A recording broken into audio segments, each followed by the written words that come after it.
Dudes, a few things that you should know. One is thank you. Thank you so much for tuning in for the last week, for offering your sage feedback, for not mocking me mercilessly in the comments. It really does make a big difference to have a community supporting you and, forcing you to write every day so you can stay ahead of them.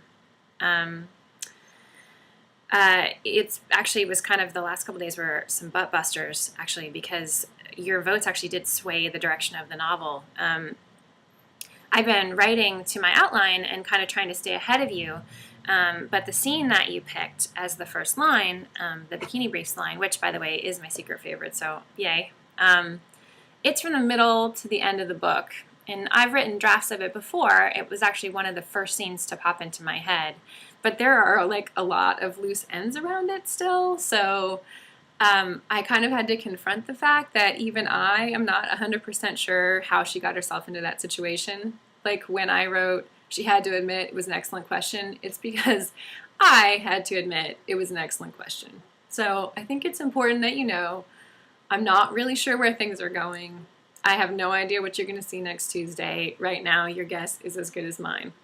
So there's that.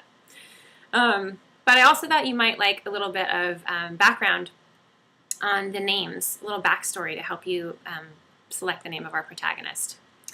She was born in 1984, so she's 27. She works in marketing in Los Angeles. She's blonde, but not in that stereotypical way.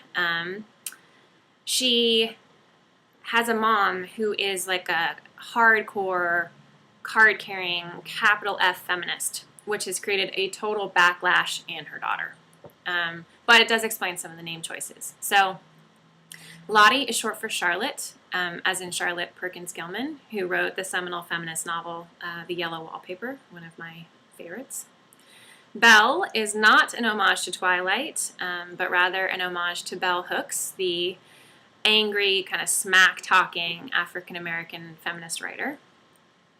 Tess is for Tess of the Dubervilles, one of a series of tortured 19th century heroines.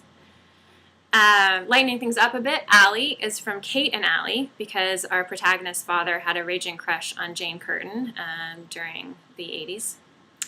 And Ava has just been floating around drafts forever, and I thought, you guys ought to try that one on for size too. So that's that. But, honestly, I'm so open to write-ins. I'm eager for your write-ins. So if you've got better ideas, I totally want to hear them. That's it. So thanks again, and I'll see you next week.